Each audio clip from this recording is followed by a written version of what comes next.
Okay. Bismillahirrahmanirrahim. Ya Allah. Tak ada. Ada tu. Tak baik.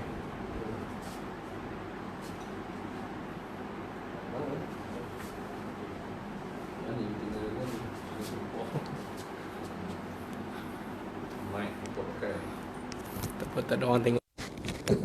Tak apa. Bismillahirrahmanirrahim. Assalamualaikum warahmatullahi wabarakatuh. Alhamdulillah rabbil alamin wassalatu wassalamu ala sayyidil mursalin sayyidina wa nabiyina Muhammad wa ala alihi wasahbihi ajma'in. Alhamdulillah, malam ni kita dapat sambung pengajian kitab Al-Adabul Mufrad Imam Al-Bukhari rahimahullah. Dan kita telah sampai pada bab ke-81 dan juga hadis ke-152. Dan setelah kita melihat sebelum ini bagaimana Imam Al-Bukhari membawa hadis-hadis yang berkaitan dengan seseorang, ibu atau ayah yang kematian diuji dengan kematian anak, sama ada dua atau tiga atau seorang pun sama, maka ia adalah satu ujian yang Allah SWT akan berikan balasan yang baik, yang Allah akan gantikan. Dan kita kena sentiasa ingat bahawa apa yang Allah SWT uji kepada kita, pertama sekali Allah berhak menguji kita sebab dia Tuhan kepada kita, kita hamba dia. Dan yang kedua, Allah telah memberitahu kepada kita dalam Al-Quran, Nabi juga telah beritahu kepada kita dalam hadis bahawa akan ada hamba-hambanya yang akan diuji. Dan ujian tadi, jika dihadapi dengan kesabaran dan keredaan, sabar dan redha, maka ia menjadi ganjaran yang besar. Ini sesuatu yang kita kena sedar dalam dunia kita, dalam kehidupan kita ni tidak ada yang kekal. Sama ada kegembiraan pun tak kekal, kesedihan juga tidak kekal, dia bersedih ganti. Maka di antara rahmat Allah SWT kepada kita ialah dia menguji kita untuk memberi. Maksud dia menguji kita untuk memberi kita ganjaran. Maka yang bersabar dapatlah ganjaran yang terbaik, dan yang tidak bersabar kemungkinan dia akan kembali setelah beberapa ketika, dia akan bersabar, dia akan dapat balik ganjaran tersebut. Jadi dan kita semua sedar bahawa yang paling berat diuji adalah para Nabi dan Rasul. Jadi apalah sangat kita ni diuji, tidaklah seberat para Nabi dan Rasul.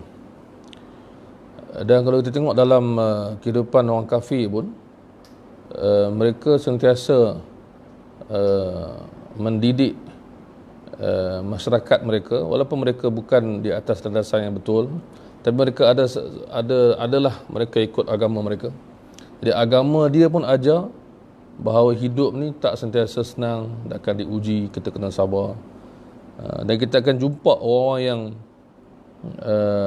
positif kan di kalangan orang kafir, sedangkan dia kafir. Jadi ini kadang-kadang disebabkan oleh agama yang mereka ikut, atau mungkin disebabkan mic ni macam dia terbelit kan. Tak apa. Kita bagi dia ni sikit, dia macam panjang pula ni. Aduh, macam okey. Right. Jadi bila habis bab kematian anak dan ganjaran yang diberikan oleh Allah kepada mereka yang bersabar di atas kematian anak-anak, datang bab 81. Imam Al-Bukhari membawa bab man mata lahu siqtun. Siqtun ialah keguguran anak yang belum sempurna kejadiannya, keguguran. Jadi sudah pasti kesedihan lah, yang akan menyebabkan kesedihan kepada ibu dan kepada ayah yang telah menjangkakan dan mengharapkan dia akan dapat anak, maka Allah uji. Maka Imam Al-Bukhari membawa hadis 152, hadis yang berbunyi ataupun kata Imam Al-Bukhari, hadatsana Ishaq bin Yazid qala hadatsana Sadaqah bin Khalid qala hadatsani Yazid bin Abi Maryam an ummihi an Sahl bin al-Hanzaliyah wa kana la yuladu lahu faqala la an yuladu li fi الإسلام ولد سقط فأحتسبه ahabbu ilayya min an takuna liyad dunya jami'an wa ma fiha. Kata-kata Sahal bin Hanzaliyah. Sahal bin Hanzaliyah ni dia berkata, di kata-kata dia ni merujuk kepada pahala yang diberi kepada orang yang bersabar. Maka dia pun cakap, dia kata dan dia tidak ada anak. Dia sebut sendiri dia tidak ada anak, tak dapat anak. Jadi dia kata daripada aku memiliki dunia dan segala isinya, aku lebih sanggup bersabar di atas kematian keguguran anak, lalu aku bersabar dan aku dapat pahala. Maka dia sekarang dia tengah bandingkan, maksudnya kata ulama tak boleh banding secara hakikat, sebab dunia dengan akhirat tak sama, pahala dengan dunia tak sama. Tapi kalau nak banding, dia ada dunia sebagainya atau dia bersabar dapat pahala, maka dia kata aku sanggup keguguran anak dan aku bersabar dapat pahala, lebih aku suka daripada aku dapat dunia semata-mata. So ini cara pandangan orang kata apa, para salafus soleh ni, dia bila melihat dunia ni tak macam kita. Dia melihat dunia ni penyebab untuk dapat pahala.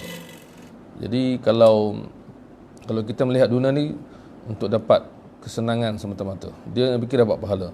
Jadi kalau dibandingkan, sebenarnya kita tak nak minta lah benda tu, tapi kalau lah dibandingkan, dia kata aku diuji dan aku bersabar dan aku dapat pahala, atau aku nak dapat dunia semata-mata kesenangan, dia kata lebih baik aku bersabar dan dapat pahala. Itu maksud dia. Dan kita dah cerita sebelum ni bahawa bagaimana orang yang kematian anak, dia bersabar. Ada yang mati anak kecil, ada yang kematian anak kecil, ada yang kematian anak yang besar. Dan kita tahu bahawa anak kecil atau besar atau keguguran ni semuanya anak, kan? Jadi orang yang ada anak, dia tahu macam mana anak tu amat dikasihi. Dan kita semua tahu bahawa ni pun kita sambut Aidil Adha, bagaimana kita diajak untuk mengenang bagaimana kisah Nabi Ibrahim. Bayangkan dia ada anak yang dikasih, itu Ismail, kemudian dia disuruh menyembelih anak dia. So ini kita panggil ujian tentang anak. Jadi betul setengah orang kata, dia kata aku tak apa benda pun, tapi pasal anak ni aku lemah, dia kata. So, ada orang cakap macam tu kan, ada orang dia boleh tahan semua benda, tapi soal anak ni kan, orang lelaki pun kadang-kadang lebih orang perempuan kadang-kadang dia sayang anak dia tu, kan. Contoh anak dia belajar jauh, kan? Mak tu okey, ayah tu yang lebih. So setengah orang dia bila anak ni dia panggil terlalu hampir dekat dengan hati dia, maka Allah uji Nabi Ibrahim dengan anak dia, kan. Dan dalam hadis-hadis yang sebelum ni Allah uji kematian anak kecil, kan. Dalam hadis sebutkan lam yablughul hinth, maksudnya mereka tidak sampai ke tahap taklif, umur akibali lagi mereka telah meninggal, berat. Jadi para ulama kata sama ada kematian anak keguguran, atau anak tu masih kecil bayi, atau anak tu dah besar sikit, atau anak tu dah dewasa, atau anak tu dah tua, semuanya adalah ujian berat untuk ibu dan ayah. Berat, kan. Rasulullah kematian semua, anak kecil pun dia meninggal. Anak kecil dia kan, Al-Qasim Abdullah Ibrahim meninggal masa kecil. Anak dia perempuan yang lain meninggal masa dewasa. Dan Rasulullah SAW menanggung kesedihan tu, sebab ni ayah dengan anak ataupun ibu dengan anak, hubungan dia lain. Jadi para ulama mengatakan pahala bersabar di atas kematian anak ni, tak kira anak tu besar mana, pahalanya cukup besar. Jangan pula ada orang kata gugur anak dia lagi besar pahala daripada anak kecil. Itu dari segi gambaran pada kesedihan. Tapi secara umumnya kematian anak itu berat kepada ibu dan ayah, maka Allah membalas dengan pahala yang besar. Sebab itu di sini Sahal bin Hanzaliyah ni dia kata aku sanggup terima kematian anak, keguguran, dan aku bersabar dapat pahala, ia lebih aku sukai daripada sekadar mendapat dunia dan kesenangan dia, kan? Jadi kita pada hari ini pandangan kita tak macam tu lah. Pandangan kita ialah kita nak dunia kerana kita sangka dunia tu boleh bawa kebahagiaan. Jadi para sahabat dia pandang apakah yang dia boleh dapat daripada dunia. Sebab tu mereka sanggup menderma, sanggup berkorban, sanggup pertahankan Nabi dan sebagainya, walaupun tak ada dunia, tapi dia untung di akhirat. Sebab tu Nabi SAW sebut soal orang yang berjihad. Dia pergi berjihad dan dia syahid. Berbeza pahala dengan dia jihad dan menang dapat rampasan perang dan harta. Berbeza pahala. Maksud kedudukan di akhirat. Baik. Habis yang tu baik. Jadi Imam Bukhari kata wa kana Ibnu Hanzaliyah mimman bai'a tahta asy-syajarah. Ibnu Hanzaliyah ni adalah sahabat di antara yang berbai'ah di bawah pokok dengan Nabi sallallahu alaihi wasallam. Ini panggil bai'ah, perjanjian ridwan atau perjanjian di pokok itu, kan? Ketika para sahabat berjanji untuk mempertahankan Nabi dan Islam. Baik. Hadis lepas tu 153 kata Imam Al-Bukhari hadatsana Muhammad bin Sallam qala akhbarana Abu Muawiyah qala hadatsana Al-Amash 'an Ibrahim At-Taimi 'an Al-Harith bin Suwaid 'an Abdullah annahu qala qala Rasulullah sallallahu alaihi wasallam ayyukum malu warithihi ahabbu ilaihi min malih. Nabi tanya para sahabat.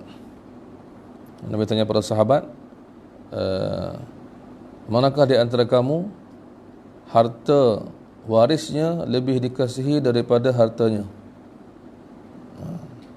Nabi nak beritahu sesuatu di akhir hadis ni. Satu Nabi kata hartanya, satu Nabi kata harta warisnya. Maksudnya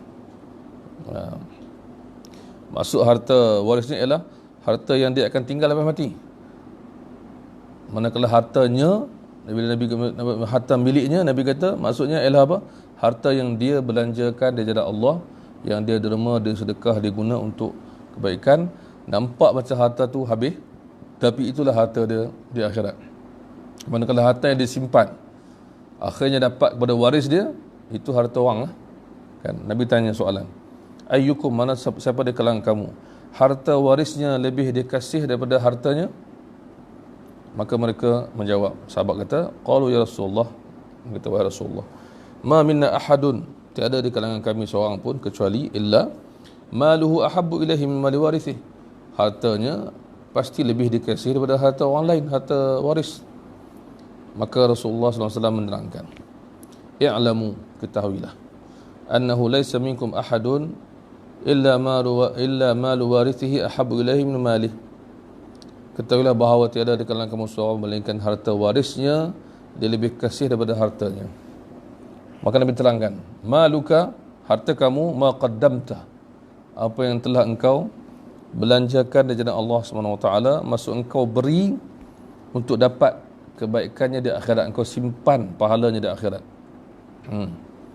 Maluka ma qaddamta, harta kamu yang sebenar ialah harta yang telah engkau berikan ke jalan kebaikan. Itu maksud dia. Itulah harta kita, bukan harta yang kita miliki dan tak beri. Wa malu warithika ma akharta, dan harta waris kamu ialah yang kamu tak belanjakan jalan Allah, kamu simpan, kamu mati orang lain ambil. Jadi itu Nabi SAW dia cakap tu sesuatu yang kita panggil apa? Yang menarik, kan? Maksudnya dia ni bercakap memberi makna yang lain kepada apa yang orang ramai faham, kan? So kalau kita kata apa, harta yang kita miliki, yang kita pegang ni lah, kan? Yang kita ada simpan, tapi yang simpan tu akhirnya jadi harta orang lain. Dan harta yang kita belanjakan taklah hilang, kan? Dia akan dilihat pahalanya di akhirat. Sebab tu kita dapati para sahabat orang kata apa, telah mencontohi Nabi dalam bab ni. Dia bagi kan, dia tak kisah, sampai kan dia sanggup bagi harta yang dia paling kasih, dia sanggup berikan harta yang banyak, dan kadang-kadang dia tak ada simpan apa-apa melainkan sedikit, dia sanggup. Sebab itulah harta kita sebenarnya. Itu maksud. Itu harta kita sebenarnya. Baik. Kemudian hadis lepas tu dalam hadis 4 disambung balik wa qala Rasulullah sallallahu alaihi wasallam. Disambung hadis tadi. Nabi sambung, Nabi tanya, ma ta'udduna fi kubur raqub. Siapa yang kamu anggap ataupun kamu gelar sebagai ar-raqub. Ar-raqub ni ikut bahasa Arab ni ialah orang yang anak dia mati. Orang yang anak dia meninggal iaitu kita panggil seorang wanita contohnya, dia tidak ada anak ataupun anak dia ada dah meninggal. Itu maksud dia. Boleh dikatakan untuk lelaki dan boleh dikatakan untuk perempuan. Sama ada lelaki atau perempuan yang mana diuji dengan musibah kematian anak.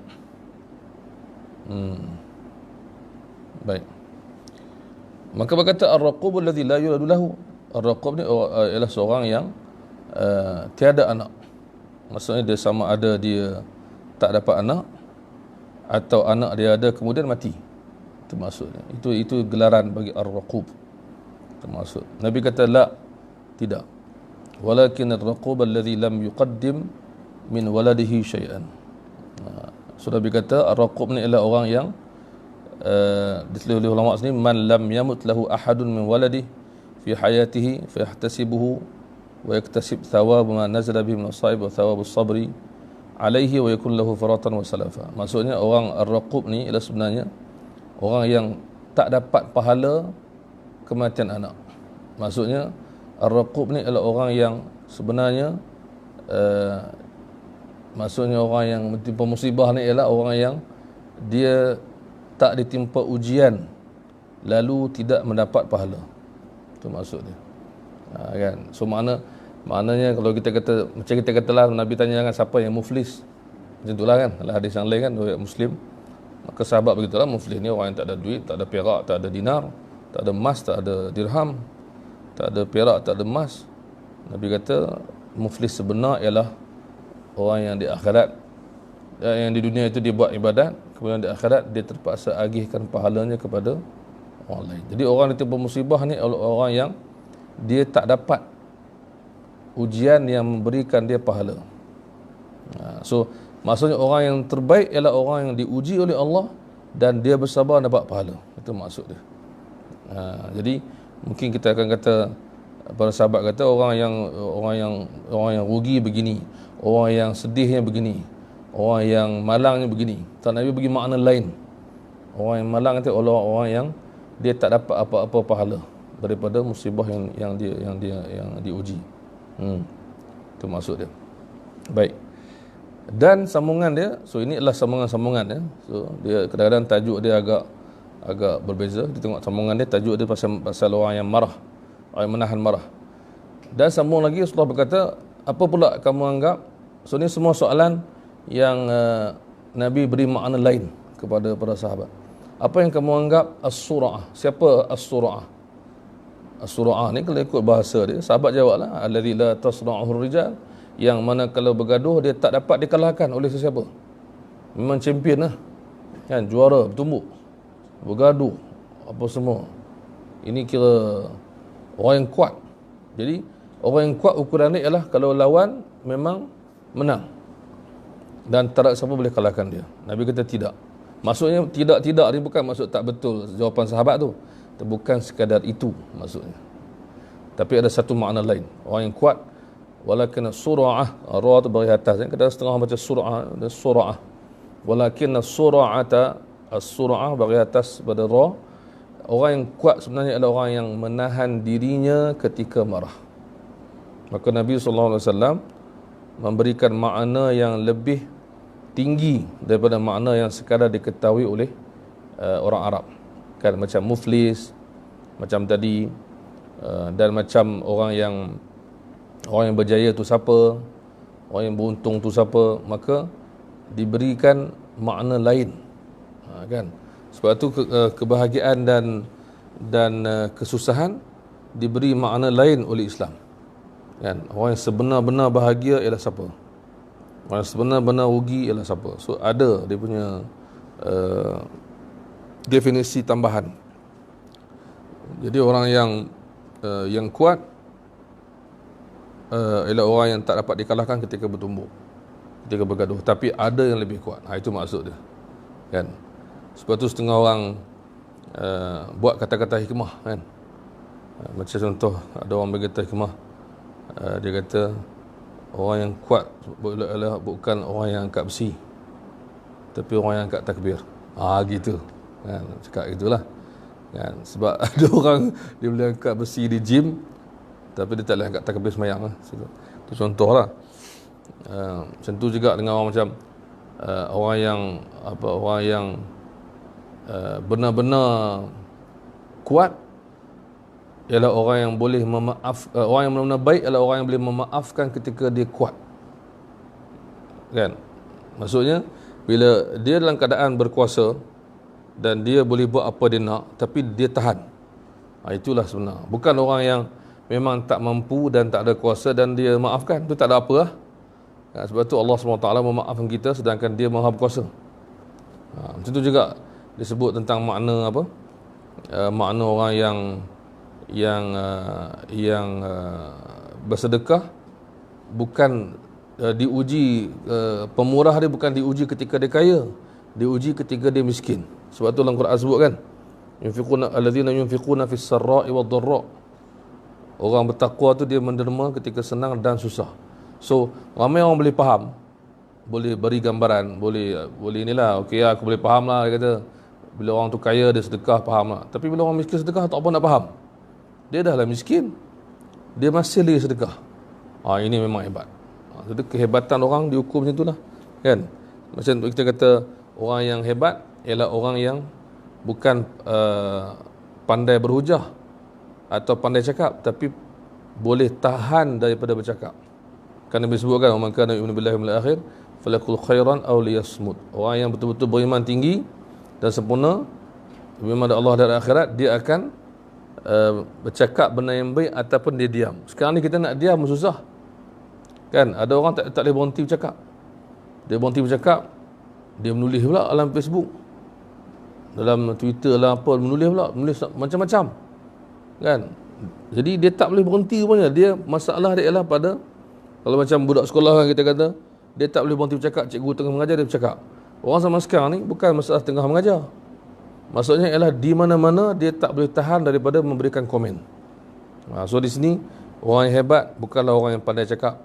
Sebab tu ada Imam Malik pesan kepada Imam Syafi'i.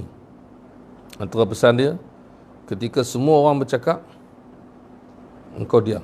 Maksudnya di kalangan orang yang ramai ada di depan kamu, jadilah kamu orang yang paling kurang bercakap.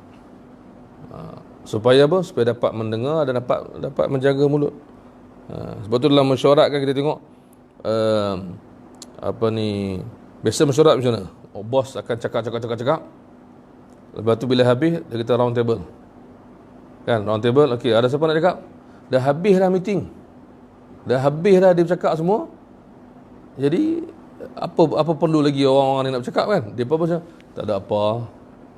Kan? Semua diam, golek kepala. Dah habis dah. Tapi setengah meeting, bos tu dia mula meeting, okey, saya nak dengar. Semua cakap. Habis semua baru dia bagi kesimpulan. Itu baru dia bagi kuasa dia, kemampuan dia menahan dia untuk dia bercakap. Sebab tu orang yang hebat bukan orang yang tegur orang, tapi orang yang terima teguran orang. Itu yang payah tu. So Rasulullah bagi makna-makna macam ni lah. Mana siapa yang kamu rasa kuat? Dia kuat ni orang yang lawan tumbuk tak kalah lah. Kan, samsing kampung lah, samsing kampung dusun. Maksudnya Syarif betul. Kan? Lawan apa semua tak kalah. Tak, bukan yang tu. Itu kuat tapi tak cukup kuat. Ada yang lebih kuat. Iaitu dia mampu menahan dirinya ketika dia marah. Siapa orang yang macam ni? Yang pertama ni Nabi. Sebab tu Rasulullah bila dia marah, dia tahan. Nampak marah tu di wajah dia. Dan dia jaga percakapan dia. Dia jaga tindakan dia. Dan Nabi berikan berita gembira dalam hadis yang lain, orang yang tahan marah dia dapat ganjaran besar. Kita hari ini kalau ada marah tu, bercakap tak boleh berhenti, orak naik semua. Rasulullah marah juga, orak naik kat dahi ni. Bila dia marah, dalam Syama'iyah kita baca kan, bainahuma, di antara kedua keningnya, irqun, ada urat, yudirruhul ghadabu, yang akan timbul bila dia marah. So, Rasulullah marah terbaik, tapi dia marah bukan marah orang bagi apa sekarang ni, marah dan hilang kawalan. Kita punya marah yang tak ada kawalan. Itu maksud dia. Itu Rasulullah kata-kata ni. Kenapa ada kata-kata ni kat sini? Ialah kerana berkaitan dengan kata-kata yang tadi, disambung-sambung. Itu maksud dia. Baik. Kemudian kita masuk bab yang baru, bab ke-82. Bab baru ni bermulalah bab yang kita kata apa? Kita kata bab yang berkaitan dengan satu benda yang ada di zaman Nabi dan selepas zaman Nabi juga. Cuma kita zaman sekarang dah tak ada. Iaitu bab hamba. Sistem perhambaan telah ada dan Islam datang untuk membetulkan, untuk memberikan adab dalam memiliki dan juga menjadi hamba. Dan Islam juga memberikan penyelesaian dalam sistem perhambaan ini, penyelesaian untuk membebaskan seramai mungkin hamba. Maka Islam menjanjikan ganjaran yang besar kepada mereka yang bebaskan hamba. Sampailah hari ini alhamdulillah tak ada lagi hamba ni, tak ada lagi. Jadi sesuatu sebut di mana-mana, kalau sebut sistem perhambaan nampak macam slavery yang orang putih sebut, kan? Mereka dengan lebih kepada inilah, lebih kepada buat kerja berat, makan pakai tak terjaga, upah tak seramana, tak ada chance, tak ada peluang untuk bercakap, tak boleh bersahabat dengan tuan, tak boleh. Itu gambaran barat. Tapi Islam gambaran dia ialah sampai ke tahap ada sahabat yang pakai baju sama dengan hamba dia. Ya, sampai ke tahap tu. Jadi ini kita punya ajaran. Dan Rasulullah ada khadam dan ada hamba, ada yang dibebaskan, sahabat dia pun ada. Setiap zaman kita lihat adab ni dijaga. Maka datanglah hadis-hadis yang banyak untuk memberi peringatan. Baik, di sini disebutkan kata Imam Al-Bukhari, hadatsana Hafs bin Umar qala hadatsana Umar bin Fadl qala hadatsana Nu'aim bin Yazid qala hadatsana Ali bin Abi Talib sallallahu alaihi anna Nabiy sallallahu alaihi wasallam lamma thaqul. Ini Sayyidina Ali, ya. Sayyidina Ali ni kadang-kadang kita jumpa dalam kitab-kitab hadis, ulama hadis ataupun yang menyalin kitab-kitab hadis ni menambahkan alaihi salam. Jadi ini tak salah. Ini bukan Syiah. Setengah orang dia kata, oh ini petanda Syiah, ini tak boleh kata ini, tak. Kita jumpa ni diamalkan dan tidak salah di kalangan ulama, walaupun kemungkinan besar bukan daripada Imam Bukhari tapi daripada penyalin-penyalin kitab dari zaman berzaman. Maka bila sampai pada keluarga Nabi ataupun Ahlul Bait diletakkan alaihi salam, tak ada masalah. Dan kadang-kadang Hasan Husain alaihi salam, Fatimah alaihi salam. So ada orang cakap, dia kata ni Syiah ni.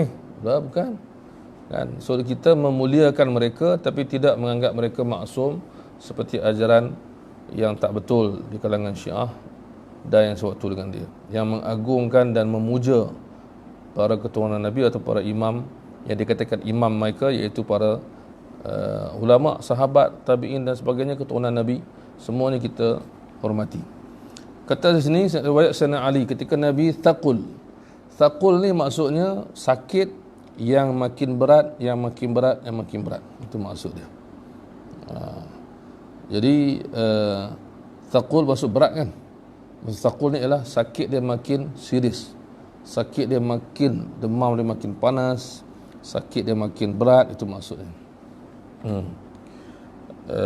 Jadi di sini dia kata, ya Ali itini bi tabaqin aktubu fihi ma la tadillu ummati. Baik. Hadis ni disebutkan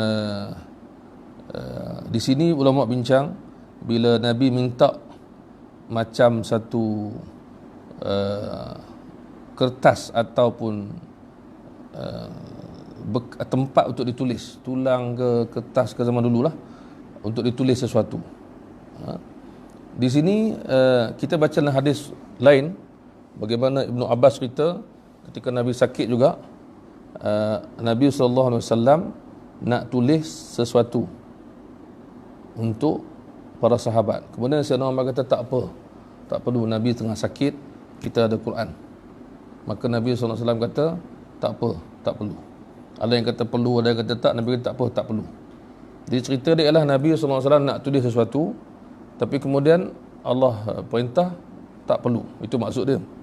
Bukan maksud macam setengah orang kata Sayyidina Umar tak bagi sampai menghalang Nabi, tak mungkin lah. Okay. Jadi adakah kisah ni sama? Dibincangkan di sini. Kisah ni ialah kisah Sayyidina Ali cerita. Nabi bila sakit, Nabi minta sesuatu untuk ditulis di atasnya pesanan. Itu maksud dia. Pesanan untuk umatku. Kan?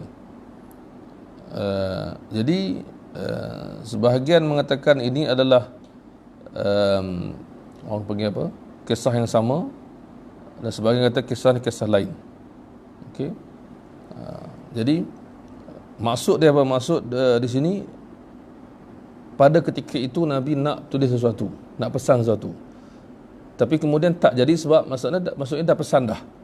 Itu maksud, dah ada Quran, dah ada hadis, Nabi dah pesan dah. Jadi tak ada masalah dari segi ni.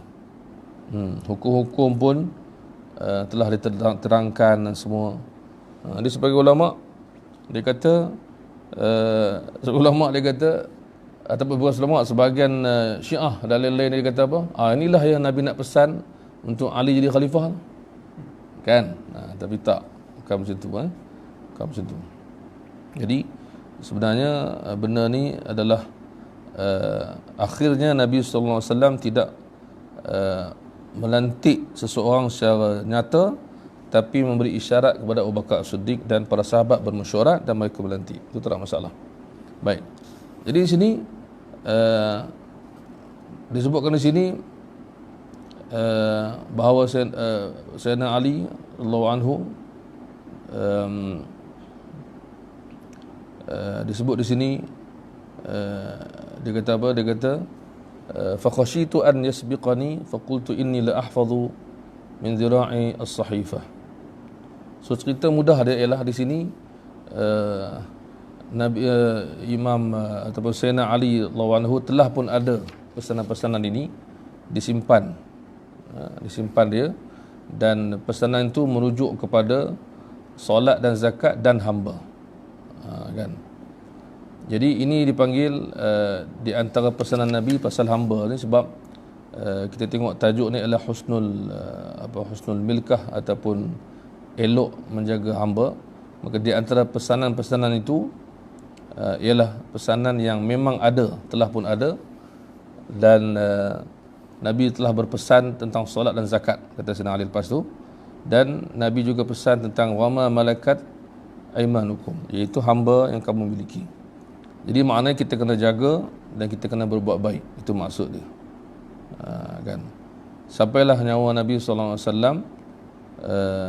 diambil oleh malaikat, dan Nabi SAW suruh pesan juga tentang syahadah dan sebagainya, dan beri berita gembira bahawa orang yang tasyahud ataupun orang yang mengucap akan masuk syurga atau tak masuk neraka. Jadi di sini poin yang penting ni diambil ialah bagaimana Sayyidina Ali meriwayatkan bahawa Nabi SAW berpesan tentang hamba. Jadi ini Islam, maksudnya Islam pesan suruh jaga hamba macam mana Islam pesan suruh jaga isteri. Maksudnya bila seorang suami, Islam pesan, Nabi pesan suruh jaga isteri. Dalam masa sama Nabi juga pesan suruh jaga hamba. Jadi pesanan ni pesanan yang bukan kecil. Sebab itu di antara orang yang ditegur oleh Nabi ialah orang yang kasar dengan hamba dia. Dan orang yang dipuji oleh Nabi ialah orang yang baik dengan hamba dia. Dan bila berlaku sebagai seorang sahabat, kita akan lihat nanti kalau ada dalam Sahih Bukhari pun ada, adalah seorang sahabat yang terlepas cakap kepada hamba, maka Nabi tegur dia. Lepas tu dia berubah dan dia pakai baju dan makan semua macam hamba dia. Sebab dia kata Nabi pernah tegur aku, dia kata. So ini keindahan Islam. Baik, InsyaAllah kita berhenti sini malam ni. Kita akan sambung lagi insyaAllah sebab tajuk yang panjang. Dan kita akan lihat bagaimana Nabi SAW sendiri dan para sahabat menjaga adab dengan hamba. Jadi kalau kita tengok, amatlah berbeza dengan apa yang cakap. Macam kan ada orang tulis, ataupun ada orang yang tulis dalam Facebook kot, orang cakap sebut macam mana sistem hamba ni kan. Manusia dilahirkan manusia yang bebas. So Islam bukan menyekat kebebasan, bahkan Islam menggalakkan seorang tuan tu menjaga hamba dia. Seorang hamba mentaati tuan dia dan mereka diberikan pahala. Kemudian siapa yang nak membebaskan hamba, sebab tu kita baca dulu kisah Sayyidina Ibnu Umar yang terlalu banyak membebaskan hamba. Sebab dia tahulah pesanan Nabi. Itu maksud dia. Baik. So insya-Allah kita akan sambung. Dan ada hadis yang lebih kurang sama juga lepas ni. InsyaAllah kita akan lihat bagaimana pesanan Nabi SAW. Dan Nabi SAW bercerita tentang orang yang baik ialah orang yang baik dengan hamba dia, orang yang buruk dengan hamba. Ini semua ada. Sama ada dengan keluarga atau dengan hamba, ini ada dalam pesanan baginda SAW. Baik. InsyaAllah kita akan sambung. Dan saya juga ambil kesempatan ini untuk mewawarkan tentang program yang kita akan buat di markas kita pada yang menonton, iaitu program Khatam Musnad Imam Syafi'i. InsyaAllah kita akan buat program bersama dengan ustaz-ustaz kita ramai yang akan hadir insyaAllah. Ustaz Anwaruddin, Ustaz Syed Syarizal, Ustaz Adlin, dan saya sendiri dan ramai lagi insyaAllah akan hadir. Kita nak khatam sama-sama kitab yang terkenal, iaitu Musnad Imam kita, Imam Syafi'i. Jadi pertama saya nak sebutkan bahawa pendaftaran masih dibuka, insyaAllah percuma semuanya, dan kita sediakan makan minum insyaAllah. Jadi yang masa tu waktu cuti kan, kita start 31 Ogos. So siapa yang rasa nak isi cuti dia dengan pengajian, dia boleh hadir. Kita akan mula hari Jumaat, selepas Jumaat, dan kita akan habis insyaAllah pada hari Ahad sebelum Zuhur. Jadi pertama, soal pendaftaran saya wawarkan masih terbuka dan percuma, dan boleh plan perjalanan, boleh rancang perjalanan kalau yang di luar Kuala Lumpur. Kemudian yang kedua, saya juga nak wawarkan kepada siapa-siapa yang nak menyumbang untuk program tersebut.